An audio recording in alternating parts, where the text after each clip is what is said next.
인간에게는 고통이 참 많습니다. 이 고통은 돈의 문제만은 아닙니다. 때때로 돈이 우리를 괴롭히는 것은 사실입니다.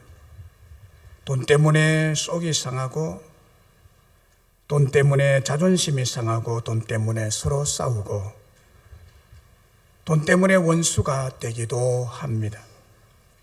교회에서까지 돈 때문에 시험 들고, 돈 때문에 믿음까지 팔아먹는 경우도 있습니다. 그러나 가난하다고 불행하진 않습니다. 돈 없이도 행복하고 그 삶과 인품이 넉넉하고 고상한 참된 신앙인을 들어 저는 만나 보았습니다. 그리고 인간의 고통은 환경의 문제만도 아닙니다. 잘 살면 행복해질 것 같지만은 잘 살아도 불행한 사람들을 얼마든지 많이 볼 수가 있습니다. 잘 사는 나라 사람들이 더 많이 외로워하고 우울증에 시달리는 사람이 많고, 그래서 불행을 호소하다가 자살하는 사람들이 참 많습니다. 잘 살아도 바르게 살지 못하면 인간은 초라해지고 불행해지고 불쌍하게 전락하고 맙니다. 인간의 고통은 사실 마음에서부터 시작된다는 것을 알 수가 있습니다. 저는 제 아내와 함께 한때 마음에 심한 상처를 입고 많이 아파했던 사람입니다. 지금은 좀 상처가 아물었지만은 너무나 아픈 상처를 받았었습니다. 마음이 무너지고 마음의 사형선고까지 받음으로 살 소망까지 잃어버렸던 적이 한두 번이 아닙니다. 저희 부부가 서로 말하며 눈물로 상처를 달래며 지금까지 고통의 세월을 지내오고 있습니다. 가까운 사람, 잘 아는 사람, 신앙이 좋다고 하는 충성된 교인, 심지어 목사님들을 통해서 배신과 거짓과 무차별 공격으로 마음이 찢어지는 큰 상처로 너무너무 아팠습니다. 마음이 아파본 적이 없는 사람은 사람의 마음의 고통을 알지를 못합니다. 육체의 고통보다도 더 견디기 힘든 것이 마음의 고통이더라고요. 마음이 상처를 입고 마음이 병들면 인생살이 또 사명을 감당하는 일까지 힘들어집니다. 마음이 어두워지고 우울해지고 영적인 침체 속에 갇히게 되면 세상이 온통 어두워만 보입니다. 용기를 상실한 채 불안해하고 두려워 떨면서 밤잠을 자지 못하고 하얗게 지샌 적이 한두 번이 아닙니다. 이런 마음을 가지고 지난 1년 7개월여 동안을 어떻게 버텨왔는지, 병들지 않고 살아남은 게 하나님의 크신 은혜요 기적이라고 저는 믿습니다. 작자 미상의 말 한마디란 시가 있습니다. 부주의한 말 한마디가 싸움의 불씨가 되고 잔인한 말 한마디가 삶을 파괴합니다. 쓰디쓴 말 한마디가 정오의 씨를 뿌리고 무례한 말 한마디가 사랑의 불을 끕니다. 은혜스런 말 한마디가 길을 팽창케 하고 즐거운 말 한마디가 하루를 빛나게 합니다. 때에 맞는 말 한마디가 긴장을 풀어주고 사랑의 말 한마디가 축복을 가져다 줍니다 라고 했습니다. 말 한마디가 얼마나 중요한지를 표현한 시라고 보죠. 우리나라 속담에도 말의 중요성을 말하는 속담이 참 많습니다. 말이 씨가 된다. 발 없는 말이 천리 간다. 낱말은 새가 듣고 반말은 쥐가 듣는다. 말 한마디에 천양빛도 갚는다는 말이 있고, 또 외국에 말에 대한 속담도 많습니다. 특별히 독일 속담에는 이런 속담이 있습니다. 고기는 낚시 바늘로 잡고 사람은 말로 잡는다 라고 합니다. 그래서 그런지 독일에는 철학이 발달되어 있죠. 말을 얼마나 잘하려면 말로써 사람을 잡으려고. 헬라 속담에는 혀는 뼈 하나 없고 아주 약하나 사람을 찔러 죽이기도 하고 역사를 건설하기도 한다는 것이 헬라 속담에 있는 말입니다. 말 한마디가 또 우리가 쓰는 언어가 얼마나 큰 힘을 발휘하는지 말해주고 있는 거죠. 성경 잠언 18장 21절에도 말에 대한 것을, 말의 중요성을 말하고 있습니다. 죽고 사는 것이 혀의 힘에 달렸다고 했습니다. 죽고 사는 것이 혀의 건세, 혀의 힘, 혀로서 만들어내는 언어, 말을 말하는 거죠. 이처럼 말이 엄청난 힘이 있고 참 중요합니다. 인간의 모든 행복과 불행이 입에서 곧 말에서 시작된다고 해도 과언이 아닙니다. 그런데 이 말 한마디가 듣는 사람의 마음과 직결이 되어 있다는 것입니다. 우리가 다른 사람이 말할 때 귀로만 듣고 말지를 않아요. 이 말을 언제나 마음으로 듣게 되어 있습니다. 귀로 듣지만은 마음으로 들어요. 그래서 말은 마음과 직결되어 있습니다. 그래서 말이 사람의 마음 상태에 결정적인 영향을 미치고 마음의 상태에 따라서 한 사람의 삶의 운명이 좌우가 된다는 것입니다. 잠언 4장 20절 이하에 보면은 이런 말씀이 기록이 되어 있습니다. 내 아들아, 내 말에 주의하며 내가 말하는 것에 네 귀를 기울이라. 그것을 네 눈에서 떠나게 하지 말며 네 마음속에 지키라. 그것은 얻는 자에게 생명이 되며 그의 온 육체의 건강이 됨이니라. 그리고 23절에 보면 모든 지킬 만한 것 중에 더욱 네 마음을 지키라. 생명의 근원이 이에서 남이니라. 구부러진 말을 내 입에서 버리며 삐뚤어진 말을 내 입술에서 멀리하라 라고 했습니다. 말의 중요성을 이야기하는 거죠. 말의 중요성을 이야기하는 것입니다. 그러면서 그 말에 영향을 받지 말고 네 마음을 잘 지키라고.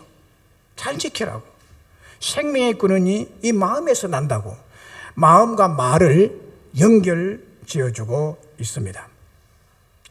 지난 7월 30일에 목요일자 신문에 이런 기사가 났습니다. 제가 보는 신문에 모욕적인 댓글, 2차 가해 악플의 고소 본물, 툭 던진 말도 큰 상처가 될 수 있어라는 헤드라인 기사가 났습니다.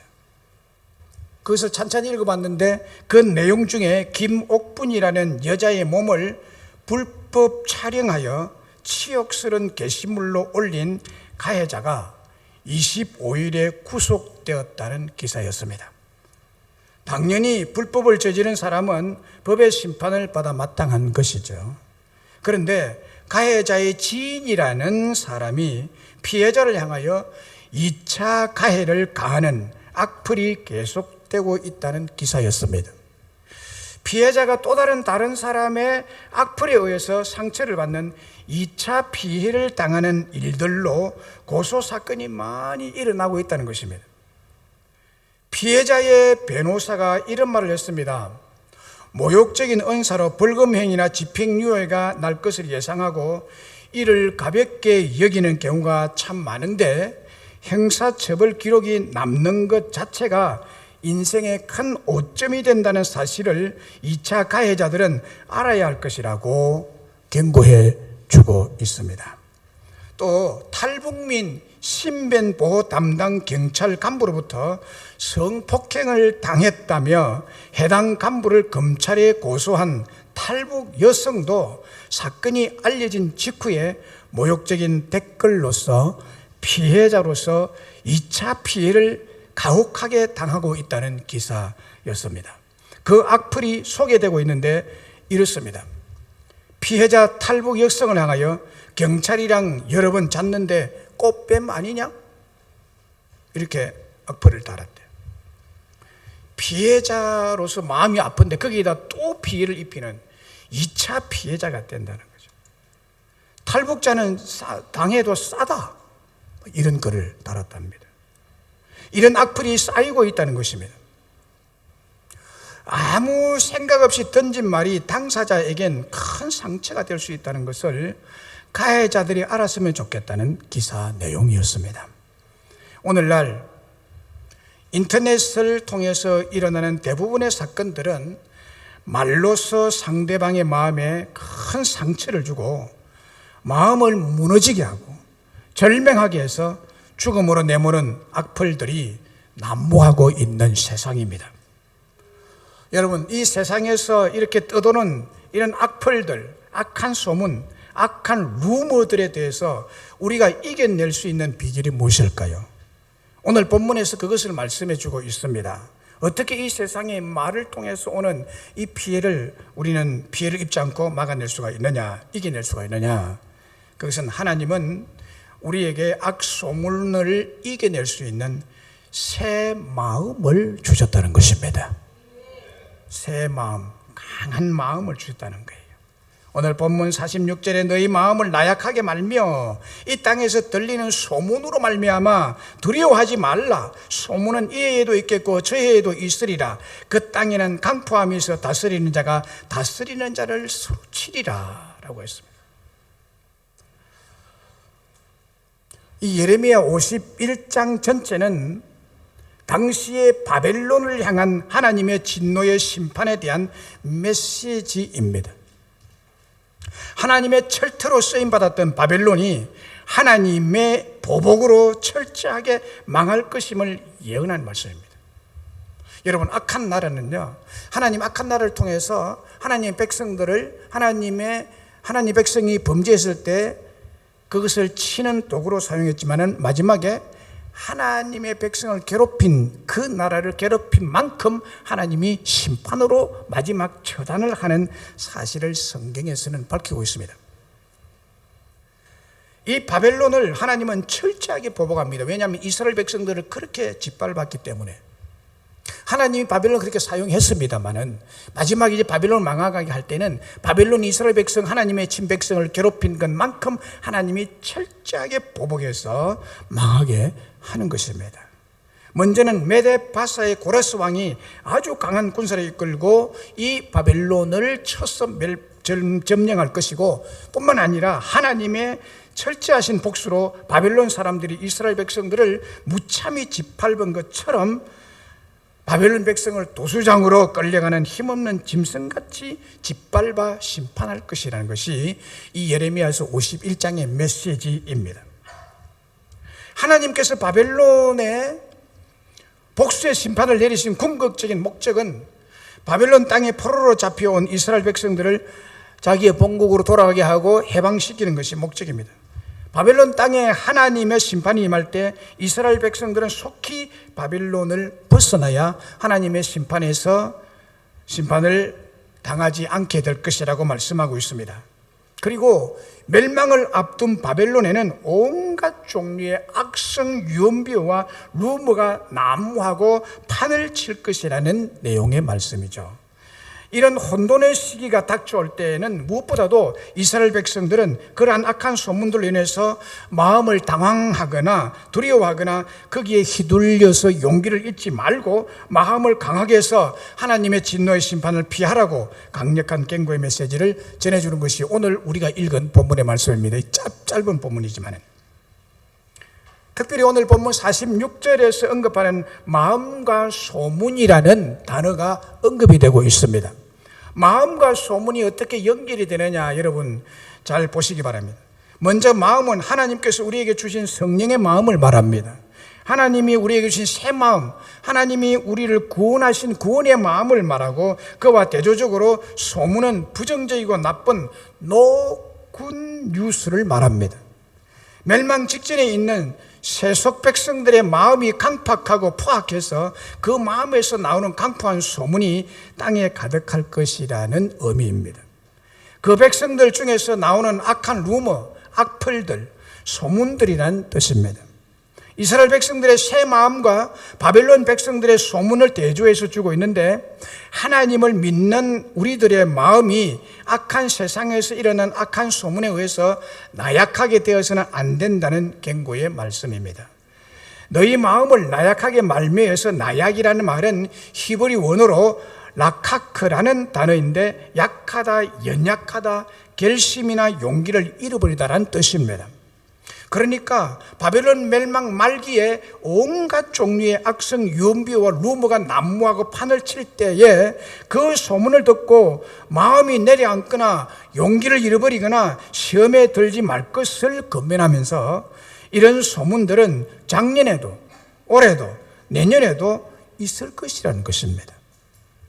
이 말씀은 오늘날 우리들이 당하고 있는 현실과 비슷한 어려운 상황이라는 것입니다. 지금 우리들이 살고 있는 온 세상이 코로나19의 심판으로 어려움을 겪으면서 온갖 유언비어, 루머, 특별히 악성 유언비어가 많고 악성 댓글과 소문이 많이 떠돌고 있습니다. 우리나라는 지금 현재 멸망 말기에 있었던 바벨론의 형편과 같은 국가적인 형편을 맞이하고 있습니다. 저는 이 말씀을 읽으면서 그거를 느꼈습니다. 이것을 직감적으로 저에게 성령으로 감동을 줬습니다. 이 나라가 지금 현재 멸망 말기에 있었던 바벨론 형편과 비슷한 처지에 있습니다. 그래서요, 온갖 안 좋은 악성 루머들이 지금 이 나라의 백성들을 팍 흔들고 있습니다. 사랑하는 여러분, 믿음이 없는 세상 사람들은 악성 소문에 의해서 마음이 약해지고 불안해지고 마음을 잃어버리게 되는데, 우리 그리스도인들은 세상에서 일어나는 악한 소문에 의해서 마음이 약해지지 않고 믿음이 약해지지 않고 절망하지 않는 강한 새 마음을 하나님이 주신 줄로 믿습니다. 이 하나님이 이 마음을 주셨다는 거예요. 그러니까 마음을 약하게 하지 말라는 것입니다. 에스겔서 11장 19절로 20절에 보면 하나님이 이렇게 말씀하죠. 내가 그들에게 한 마음을 주고 그 속에 새 영을 주며 그 몸에서 돌 같은 마음을 제거하고 살처럼 부드러운 마음을 주어 내 율례를 따르며 내 규례를 지켜 행하리니 그들은 내 백성이 되고 나는 그들의 하나님이 되리라 라고 했습니다. 여기 보면요, 사람에게 새 마음을 주는 분이 누구냐? 사람은 마음을 바꿀 수가 있는데 이 사람의 마음을 누가 바꾸느냐? 하나님 바꾸신다는 거예요. 하나님이 마음을 체인지한다는 거예요. 태어나면서 있었던 돌같이 굳은 마음, 은혜를 받지 못하는 마음, 하나님의 말씀을 받을 수 없는 상태에 있는 그 죄악되고 버려진 그 마음, 타락된 마음, 돌같은 마음을 하나님이 도려내시고 그걸 싹 도려내시고 수술을 하고 그 다음에 하나님이 주시는 새 마음을 이식시켜 준다는 뜻이 에스겔 11장 19절로 20절의 말씀입니다. 하나님은 전능하신 의사가 되십니다. 우리의 마음을 이식시켜주는 분이세요. 새 마음으로 갈아주시는 너무나 좋으신 하나님이십니다. 생내적인 인간의 마음은 죄성이 가득한 마음이고 돌같이 굳은 마음이고 짐승같이 완고한 마음입니다. 그런데 하나님께서 우리에게 선물로 주신 마음은 새 영, 새로운 마음, 살처럼 부드러운 마음이라고 하고 말씀하고 있습니다. 하나님께서 주신 새 마음은 사람을 파멸로 이끄는 세상 소문에 따라가는 마음이 아니라 하나님의 율례를 사랑하며 순종하며 행하는 그런 복된 생명의 마음을 주셨다는 거예요. 그러니까 오늘 여러분들이 가진 마음은 예수를 믿는다면 바로 이 마음이에요. 시험 들지 않는 세상 사람들의 말에 좌지우지 되지 않는 그런 마음을 주셨다는 것입니다. 그래서 그 마음에는 천국이 있고 그 마음에는 하나님을 사모하는 마음이 강렬하게 일어나고 그 마음속에 구원이 있고 이 마음속에 평강이 있고 이 마음속에 영생이 있는 줄로 믿습니다. 이 마음은 하나님을 사랑하고 하나님의 말씀만이 살 길임을 믿는 성도들의 마음인 것입니다. 로마서 5장 5절에 보면 우리에게 주신 성령으로 말미암아 하나님의 사랑이 우리 마음에 부음받음이니라고 했습니다. 성령으로 말미암아 하나님의 사랑이 우리 마음에 부음받았다라고 했는데, 하나님은 우리 마음속에 하나님 자신의 사랑의 마음을 부어주셨다는 거예요. 우리 마음에 하나님의 사랑을 이식시킨 분이 누구시냐? 하나님의 성령님이 그렇게 하셨다는 것입니다. 하나님은 우리 마음을 새롭게 해주신다는 거예요. 사랑이 메말랐던 그 심령 속에 아가페의 하나님의 사랑의 마음을 이식시켜 주신 분이 하나님이시라는 것을 밝히고 있는 것입니다. 시편 51편 10절에서도 하나님이여 내 속에 정한 마음을 창조하시고 내 안에 정직한 영을 새롭게 하옵소서라고 기도하고 있는데, 하나님만이 우리 속에 정한 마음을 창조하시는 분이라는 거예요. 내 안에 정직한 영을 새롭게 하실 분은 전능하신 하나님이라는 것입니다. 깨끗한 마음, 정직한 영을 소유한 마음은 하나님께서 우리 마음속에 창조하셔서 하나님이 친히 주시는 마음입니다. 우리 마음을 우리가 마음대로 할 수가 없죠.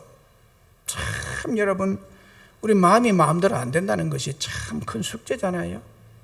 여러분 마음대로 됩니까? 참 안 되죠, 그죠? 내 마음이 내 마음대로 안 돼요. 내 마음이 내 마음대로 할 것 같지만요, 참 마음이 안 됩니다.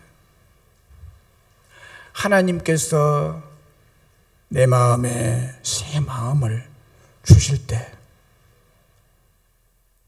진정한 인생의 목적을 향하여 나아갈 수가 있는 것입니다. 성령의 마음, 깨끗하고 정직한 마음을 하나님이 만들어 주시는 거예요.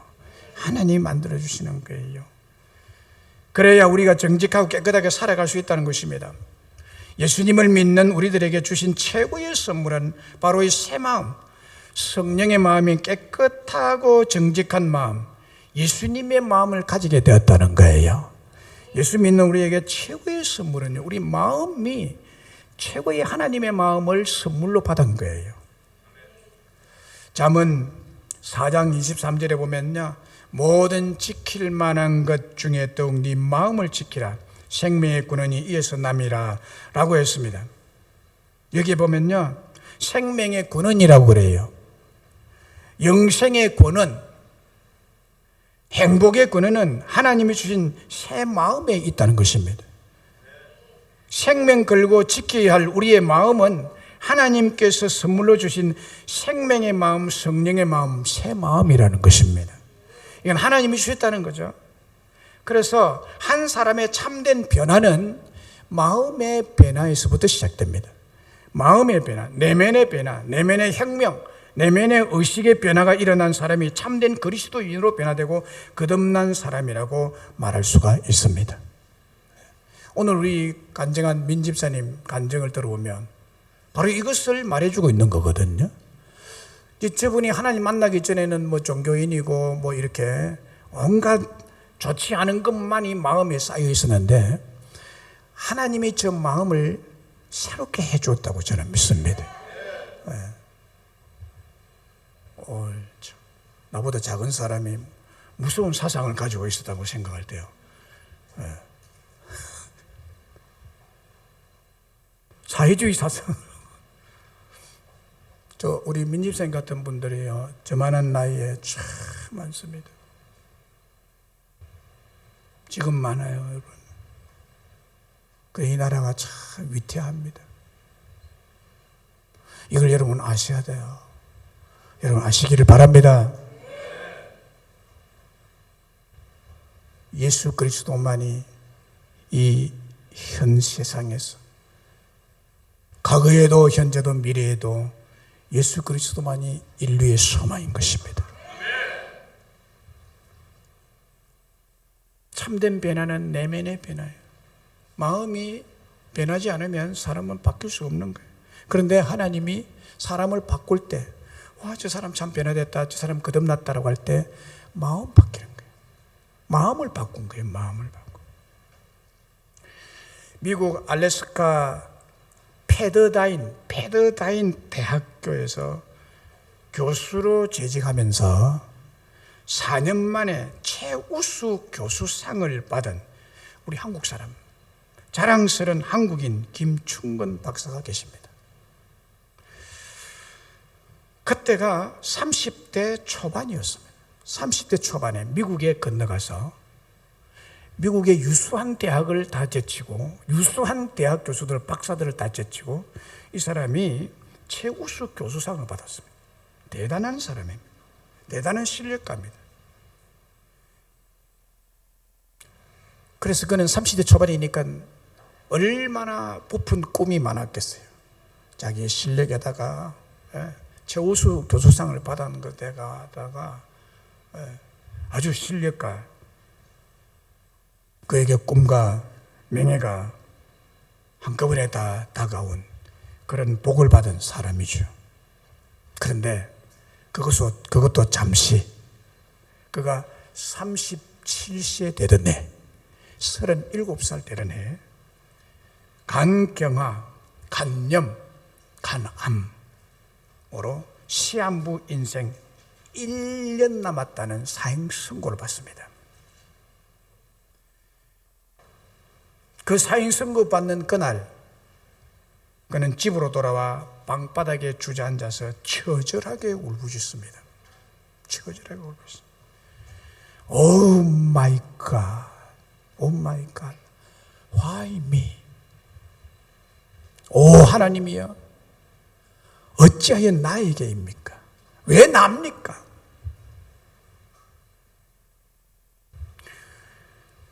무엇을 얼마나 잘못했기에, 내가 무슨 죄를 그렇게 험하게 지었기에 이 젊은 나이에 어린 처자를 두고 죽어야만 합니까? 처절하게 방바닥을 치면서 통곡을 합니다. Why me? 왜 나여야만 합니까? 이렇게 처절하게 주저앉아서 낙심하며 울고 있는데, 기도를 하고 있는데 이런 마음이 들더래요. 인간을 창조하신 분이 하나님이시고, 그래서 정말 나를 만드신 분이 하나님이 맞는다면 내가 왜 이렇게 일찍 죽어야만 하는가 답을 주세요. 그리고 나의 병은 이제 더 이상 고칠 수가 없습니까에 대해서 말씀해 주실 수 있지 않겠습니까? 라는 생각에 강하게 자기 마음에 밀려왔다고 그래요. 그래서 이것을 묻기 위해서, 이것에 대한 답을 얻기 위해서 그의 마음에 또 이런 생각이 들었대. 어차피 나는 1년 시한부 인생이다. 죽을 목숨이다. 이제 나는 이래도 죽고 저래도 죽는다. 내가 사는 기간은 1년밖에 안 남았다. 그래서 이제 막다른 골목, 하나님께 매달리자. 하나님께 매달리는 것밖에 없다.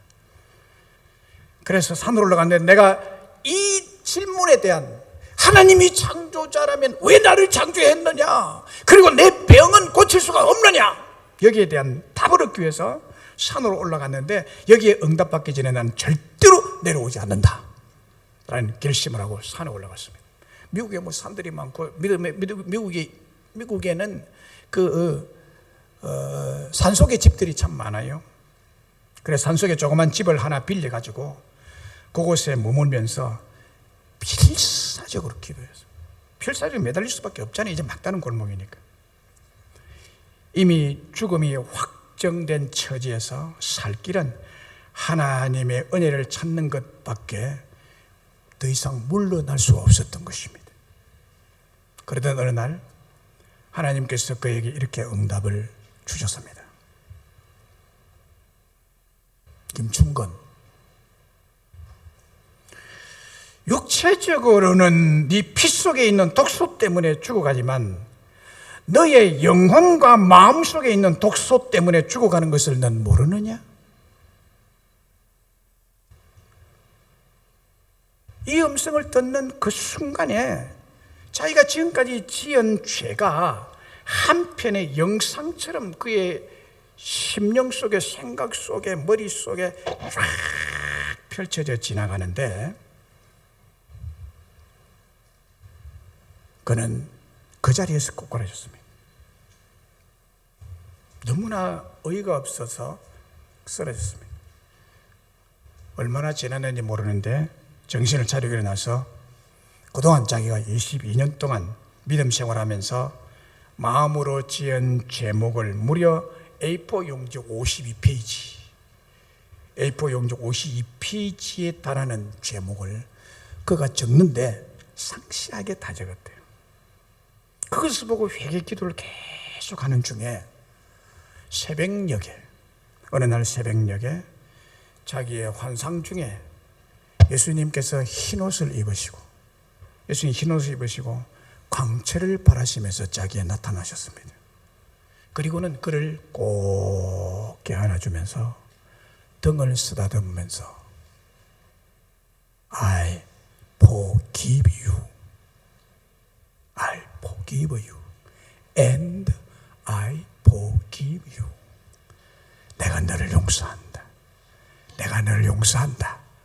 그리고 내가 너를 용서한다고 이 세 번을 반복해서 확실한 응답을 주셨습니다.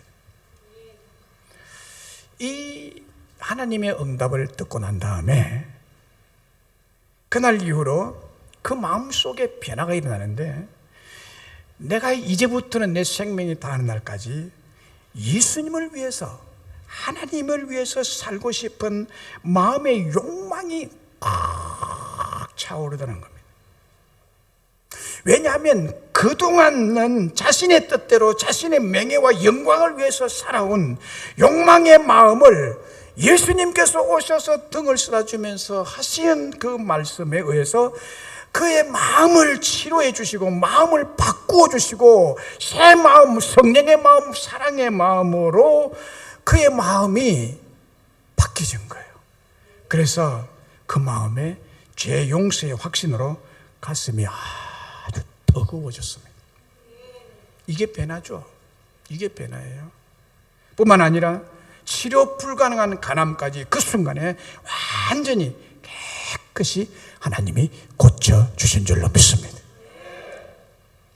예수님께서 그의 마음을 고쳐서 새 마음을 주시고 새 생명을 그의 마음속에 충만하게 부어주심으로 그 순간에 그는 새 사람이 된 거예요. 그는 마음의 변화, 내면의 변화, 내면의 혁명, 내면의 의식의 변화가 일어난 사람으로서 참된 그리스도인으로 변화되고 거듭난 사람이 되었습니다. 그래서 그는 미국 내에서 미국을 깨우는 선교단체 책임자로 지금 열심히 일하고 있습니다. 물론 교수님으로 일하고 있죠. 우리들은 죄악이 가득한 강포한 세상, 급변하고 변화무쌍하며 예측 불허한 세상 속에서 살아가고 있습니다. 그리고 소문들이 정말 부정적이고 거짓 소문이 많고 마음을 상하게 하는 소문들이 너무너무 많이 들려옵니다. 그런데 우리들의 마음은 이미 하나님이 주신 믿음의 마음으로 충만해 있기 때문에 세상의 소문을 넉넉히 이기고 극복해 갈 수 있게 될 줄로 믿습니다. 그 마음을 우리에게 주셨다는 거예요. 그 마음을 이길 수 있다는 거예요. 이길 수 있다. 하나님이 주신 최고의 선물은 우리의 마음을 성령 충만한 마음, 믿음의 마음, 새 마음을 주신 데 있습니다. 그러므로 우리는 우리의 마음을 잘 지키셔야 됩니다. 이 마음을 잘 지켜야 돼요. 본문 46절에 너희 마음을 나약하게 말며란 이 말은 너희 마음을 잘 지켜라. 약해지지 않도록 강한 마음을 그대로 지켜나가라는 거예요.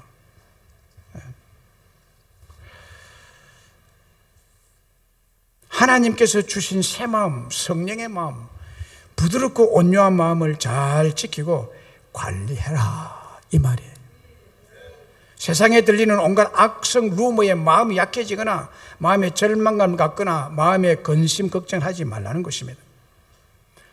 앞에서도 말씀드렸지만 잠언 4장 23절에서 말씀하는 대로 무릇 지킬 만한 것 중에 더욱 네 마음을 지키라고 말합니다. 하나님이 주신 마음을 잘 지키고 관리해야 됩니다, 여러분. 보통 보면요, 마음 관리를 잘 안 해요. 여러분이 외모를 얼마나 잘 관리합니까? 오늘 아침에 또 남자들은 그냥 세수하고 왔지만은요, 여자분들은 이거 뭐 이게 눈썹 정리하고 입 정리 루저 이렇게 정리하고 하얀 입으로 온 사람 아무도 없어요. 입이 빨가스름해가지고요. 머리 그냥 수시방대에 떼가 온 사람 아무도 없잖아요. 다 단장 얼마나 관리를 잘했는지 다 멋지겠다 이렇게 하는. 네. 그런데 마음 관리는 안 해요. 마음 관리는 그야말로 잘 안 해서 황폐한 마음 같아요. 버려진 밭과 같이 되어 있어요. 울타리는 다 허물어져 버리고 그냥 덜지가 떠나드는 그런 마음이, 황폐한 마음이 되어 있는. 여러분, 얼굴을 관리하고 머리카락을 관리하고 하듯이 여러분 마음, 하나님 주신 마음을 관리를 잘 하셔야 됩니다. 여러분. 마음 관리 잘해라. 마음 잘 지키라는 거예요. 네 마음을 약하게 하지 말라는 것은 네 마음 잘 지키라는 거예요. 마음 관리 잘하는 거죠. 무릇 지킬 만한 것 중에 더욱 네 마음을 지키라. 생명의 근원이 이에서 남이니라. 마음 지키라고 그래요. 마음 지키라. 성경은 분명하게 말씀합니다. 마음을 지키라고요. 마음 관리 잘해라고 하시는 말씀이죠. 마음 관리 잘 안 하면 하나님께 버림받고요, 하나님에게 심판받습니다. 그것을 사울을 통해서 우리는 볼 수가 있는 거예요. 사무엘상 16장 7절에 보면요, 여호와께서 사무엘에게 이르시되 그의 용모와, 그는 누구를 가리키는가 하면 사울을 가리키는 사울왕, 그의 용모와 키를 보지 말라. 사울은요 키가 훨씬한 게 크고요, 허리가 잘루하고요, 얼마나 잘생겼는지요. 키도 크고 저보다도 훨씬 큰 거예요. 1m 85, 90 정도 됐을 거예요. 뭐 이런 건 뭐 옷을 입어 놓으면 아주 멋지게 쫙 빠져가지고요. 사울 왕이 그랬어요. 그러나 그걸 보지 마라. 그의 용모와 키를 보지 마라. 내가 이미 그를 버렸노라. 내가 보는 것은 사람과 같이 아니하니 사람은 외모로 보거니와 나 여호와는 중심을 보느니라 라고 했습니다. 여러분, 하나님은요 마음을 본대요. 마음 중심을 보신대요. 외모를 보지 않아요. 하나님께서는 사람이 마음을 잘 지키는지 마음 관리를 잘 하는지를 보십니다. 그런데요, 사울왕은 왜 하나님 버렸다고 그런가 하면 사울왕은 마음 관리를 잘못한 사람입니다. 생명의 그런 데서는 마음의 중심을 지키지 못했고 마음 관리를 잘못했기 때문에 하나님께 버림받았다는 것입니다. 사울의 마음이 변질이 됐어요. 관리를 잘못하니까 변질이 돼버린 거예요. 변질되니까, 변질이, 사람의 마음이 변질이 되면 어떻게 돌아가는가 하면 사람 중심이 돼버립니다. 하나님 중심이 안 되고요, 사람 중심이 돼버리고요, 세상 중심이 돼버리고요, 세상의 여론을 따라가 버리고요, 세상의 여론을 중시하게 되고요, 세상의 소문을 따라 백성의 소리에 귀를 더 기울여서 하나님의 말씀을 업신여기고 하나님의 말씀을 버리게 됩니다. 마음이 이렇게 되면요, 하나님 말씀이 귀에 잘 안 들어와요. 세상 백성의 여론에 귀가 기울어집니다. 세상 사람들의 여론이 어떠느냐, 소문이 어떻게 나느냐, 여기에 관심을 갖게 되고 하나님의 말씀을 업신여기게 되고 하나님 말씀 버리게 됩니다. 그러니까 하나님도 그 사람을 버리는 것입니다. 여러분, 마음으로 하나님 말씀을 버리면요, 하나님도 그 사람 버려버립니다. 버려버려요. 이사야 26장 3절에 보면 주께서 심지가 견고한 자를 평강하고 평강하도록 지키시리니 이는 그가 주를 신뢰함이니라 라고 했습니다. 여러분, 이 말씀은 정말 중요한 말씀이에요. 여러분들이 정말 평강하고 행복하기를 원하면 심지를 견고하게 지키셔야 됩니다. 여기 보면 평강 두 번이 나와요. 이게 투 플러스 평강이라는 거예요. 이 평강이라는 말은 샬롬이라는 단어를 씁니다. 토브, 샬롬, 신약 성경용어로 에이레인의 행복, 투 플러스 행복을 주겠다는 거예요. 이사야서 26장 3절은요, 인생에게 투 플러스 행복의 보장을 받는 것이 뭐냐, 그 비결을 여기에서 분명히 말씀하고 있습니다. 심지를 견고하게 되면 투 플러스 행복을 받습니다. 심지가 뭐죠? 호롱불 켜는 심지가 아니고요, 마음 심자 뜻 지자입니다. 마음의 뜻이 변하지 않고 견고한 사람, 앞에서 말씀드린 대로 하나님이 주신 그 마음을 변치 않고 끝까지 하나님의 말씀 따라가는 사람을 말하는 것입니다. 사람의 말을 따라가는 것이 아니라 세상의 소문을 따라 이 마음이 좌지우지되고 뭐 이랬다 저랬다가 왔다 갔다 뭐 이런 마음이 아니라 하나님이 주신 그 마음, 하나님의 말씀으로 무장된 그 마음이 견고하게 움직이지 않는 심지가 견고한 자를 2+ 평강을 주신다. 할렐루야. 행복하기를 원하십니까? 우한질고가 오지 않고 정말 여러분의 가정이 행복하고 평화스럽고 천국을 경험할 수 있는 여러분의 스위트 홈을 원하십니까? 심지를 견고하게 하십시오. 하나님은 2+ 행복을 주십니다. 저의 말이 아니에요. 성경의 말, 하나님의 약속이에요. 2+ 행복의 가정, 2+ 행복의 개인, 이것은 마음을 지키는 것입니다. 생명의 근원이 위에서 난다고 했습니다. 마음을 지키는 데 있습니다.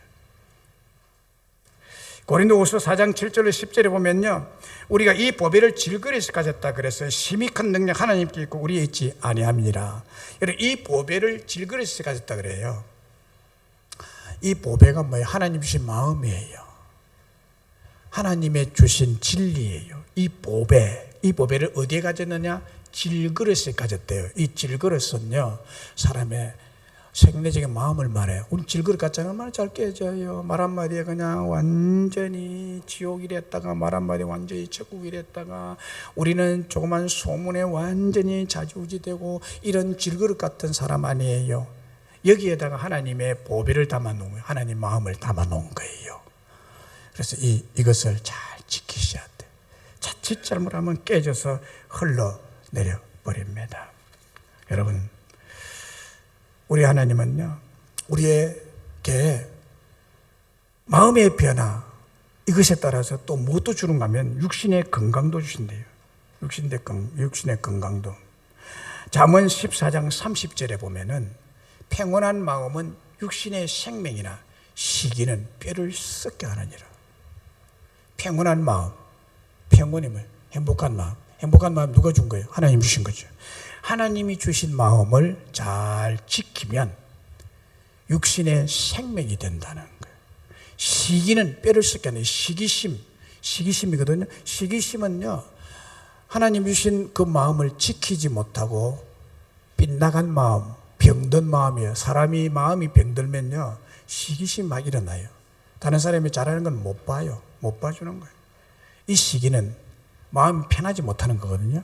이것은 바로 뼈를 썩게 하는데 건강에 타격을 입는다는 거예요.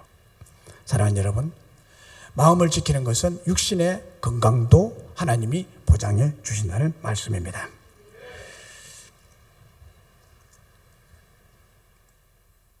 미국에 살고 있는 아들과 딸을 보기 위해서 미국을 방문한 어머니가 있었습니다. 한국 김포공항에, 인천공항에서 비행기 타고 미국 로스앤젤레스 공항에 도착했습니다. 먼저 아들 집에 갔습니다. 사랑하는 아들 집에서 저녁 식사를 만난 어머니는 너무나 행복했고 감격스럽습니다. 왜냐하면 며느리가 음식을 준비했기 때문입니다. 그리고 식탁에 함께 앉게 됐는데, 식당에 앉아서 함께 밥을 먹는 사람은 아들이 아닌 며느리였습니다. 아들은 한쪽에서 아이의 우유를 먹이고 있었고, 며느리가 시어머니와 함께 식사를 하는 것입니다.